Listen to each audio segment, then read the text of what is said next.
And I got to tell you, actually, Chelsea Gray, this shit looks like it's backfiring on her. This is the story of a machine that runs on manufactured outrage and what happens when the machine breaks down in real time, in front of everybody, because someone forgot to check the most basic fact before pulling the lever. Caitlin Clark's name was dragged into this. The Indiana Fever fanbase was dragged into this, and by the time the internet actually did 5 minutes of detective work, the entire narrative collapsed like a house of cards in a wind tunnel.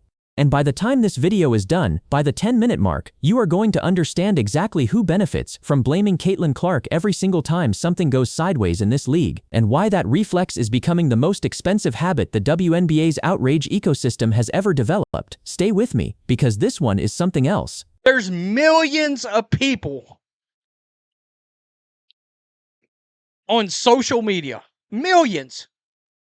And so, like, 14 people... Let's set the scene. The Las Vegas Aces lost to the Indiana Fever. It happens. Sports happen. Teams win, teams lose, money changes hands. But in the aftermath of that game, Chelsea Gray posted a screenshot of a direct message she received, a message containing a racial slur, and the implication, delivered with the precision of a heat-seeking missile, was that this message came from Indiana Fever fans, from Caitlin Clark fans. That was the insinuation, that was the frame, that was the story the outrage machine needed to run its cycle, and here is the first number I want you to lock into your brain, because we are coming back to it again and again throughout this video. There are millions of people on social media. Millions, tens of millions, hundreds of millions of accounts, bots, trolls, gamblers, fans, haters, and every category of unhinged human being the internet has ever produced. That is the ecosystem, that is the ocean we are all swimming in. And the claim, the foundational claim that sent the entire sports media apparatus into a full rotation outrage cycle, was based on messages from what appears to be, at most, a tiny handful of anonymous accounts, millions of people, a handful of trolls. And Caitlin Clark's fanbase got the bill. I want you to sit with that for a second, because we are just getting started.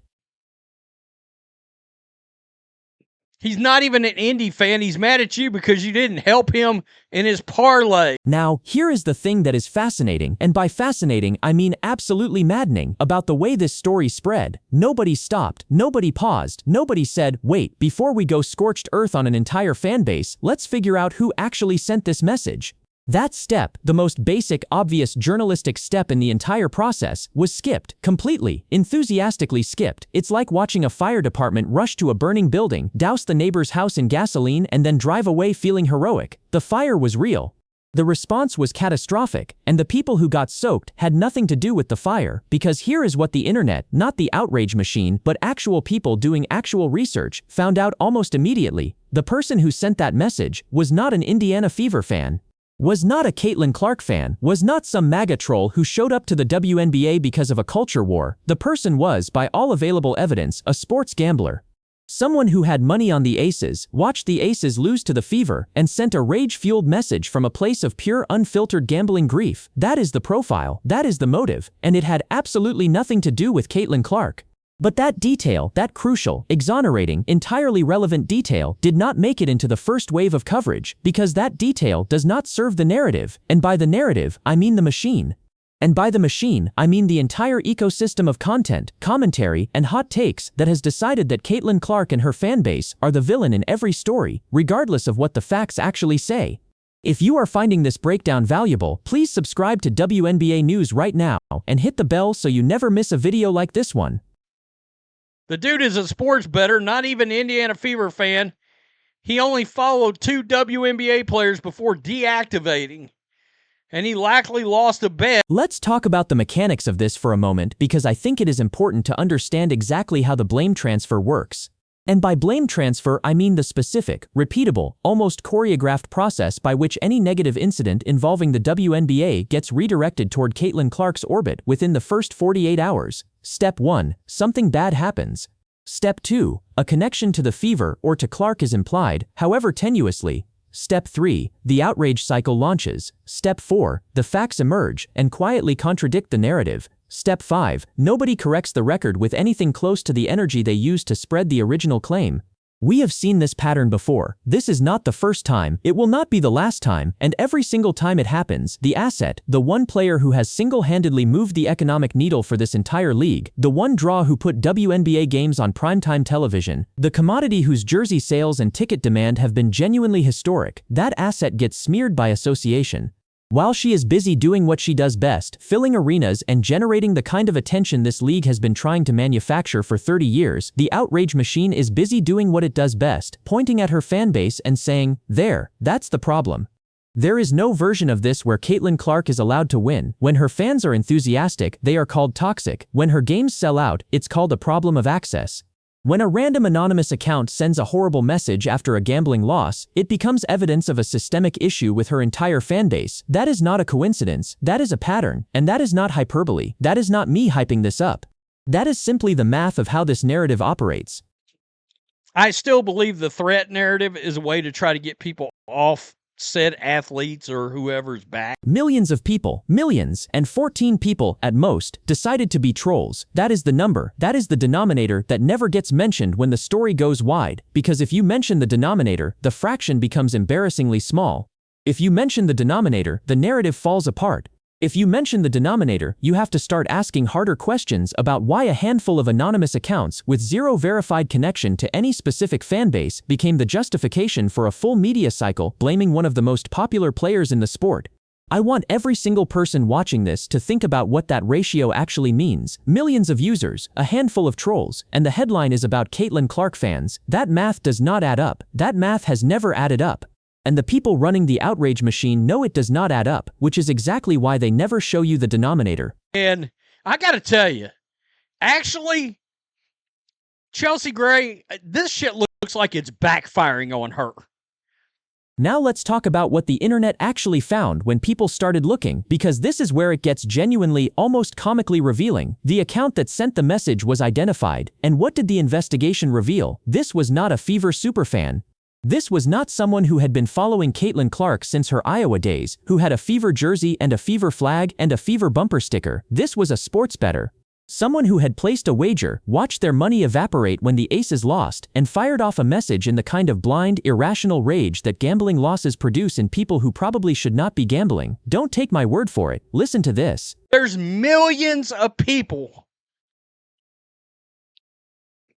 on social media. Millions. And so, like, 14 people?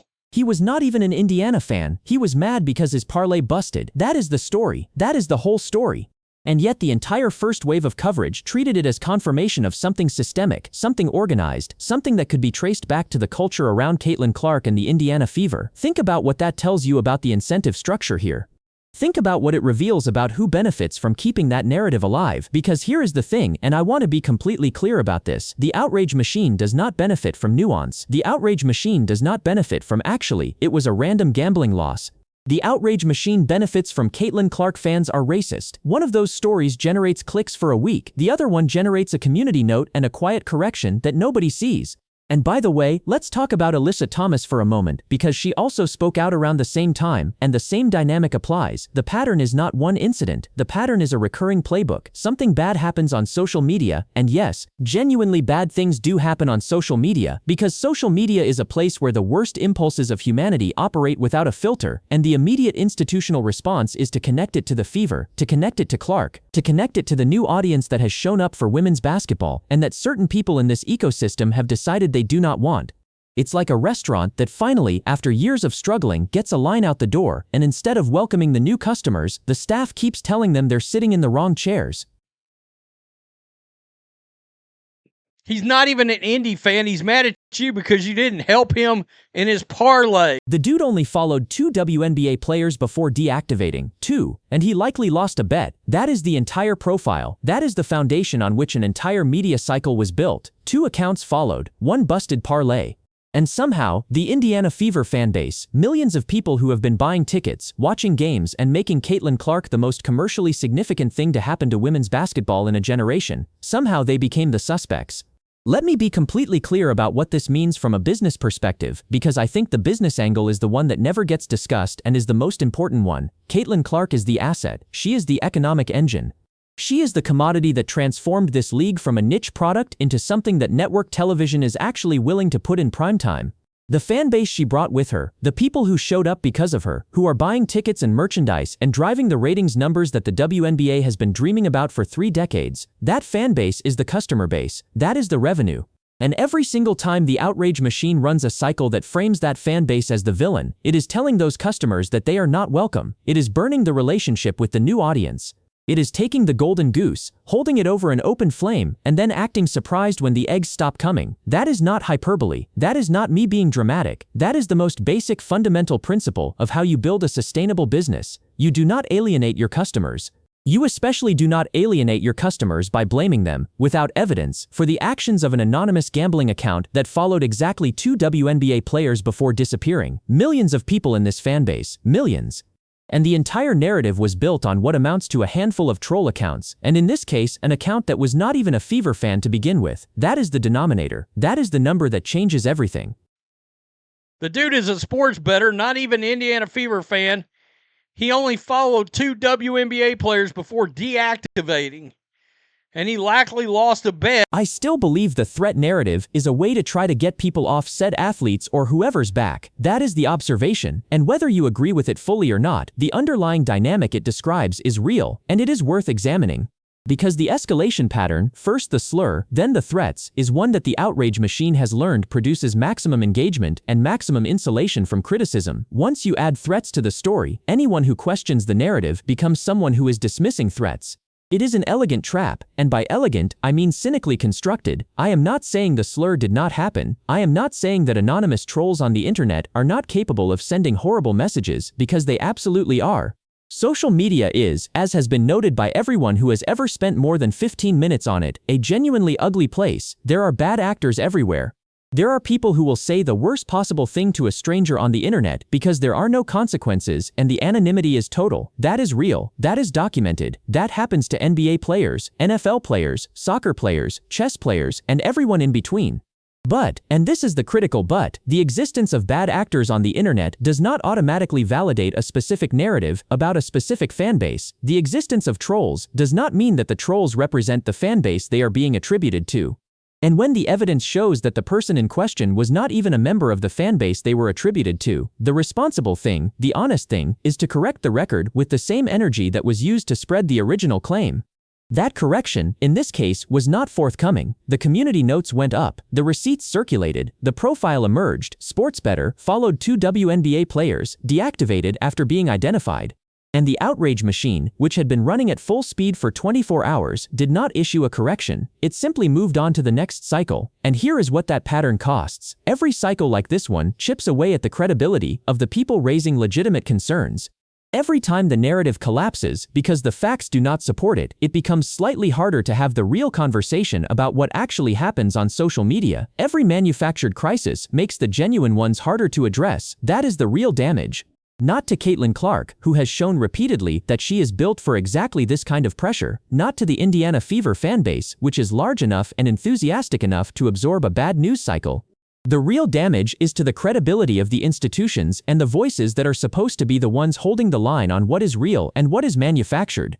And by the way, let's bring it back to the number one more time, because I think it deserves one final framing before we close this out. Millions of people on social media, that is the pool, that is the ocean, and in that ocean you are going to find trolls, you are going to find bad actors. You are going to find people who say things that are horrible and indefensible. That is guaranteed. That is a mathematical certainty when you are talking about a platform with hundreds of millions of users. The question, the only question that matters, is whether those bad actors represent a specific fanbase, or whether they are simply the background radiation of the internet that every public figure has to navigate. In this case, the evidence says background radiation. The evidence says gambling loss. The evidence says one account, 2 WNBA players followed, account deactivated. The evidence says this had nothing to do with Caitlin Clark, and the evidence was available within hours of the story breaking. That is where we land. Millions of people, one troll, one busted parlay, and an entire media cycle that burned Caitlin Clark's fanbase as fuel. I still believe the threat narrative is a way to try to get people off said athletes or whoever's back. Here is my verdict, and I am going to be direct about it. The incident was real in the sense that the message was sent, and it was ugly. Racial slurs on the internet are not acceptable, full stop, no asterisk, no qualifier.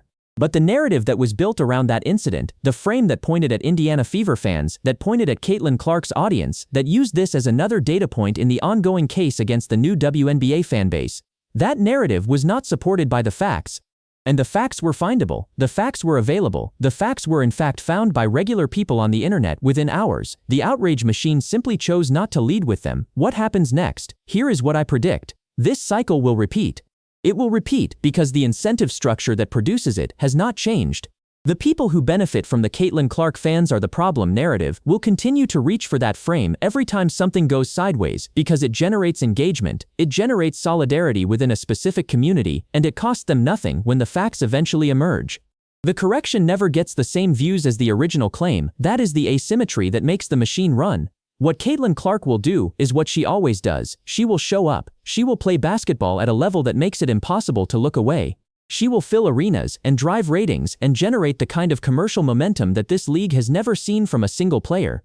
She will be the asset, the money, the one draw, and the machine will keep trying to make her fanbase the villain because that is the only play left when you cannot argue with the numbers on the court or at the box office. And the WNBA, the institution, the league office, the people who are supposed to be stewarding this moment of genuine growth and genuine opportunity will continue to benefit from her presence while doing the absolute minimum to defend her or her fans from a narrative that is, by any honest accounting, not supported by the evidence. Millions of people, a handful of trolls, one gambling account, 0 Indiana Fever connections. That is the story. That has always been the story. And every single person watching this video already knows it. Drop your honest answer in the comments right now. Forced choice, no fence sitting. Is the outrage machine deliberately using Caitlin Clark's fanbase as a punching bag to avoid accountability? Yes or no? That is it. Yes or no? I want to see where this audience stands, and I want the comments section on this video to be the most honest conversation happening anywhere on the internet about this topic right now. If you are not subscribed to WNBA News yet, subscribe right now and turn on all notifications because we are covering every development in this story as it breaks, and you do not want to be the last person to know when the next cycle starts.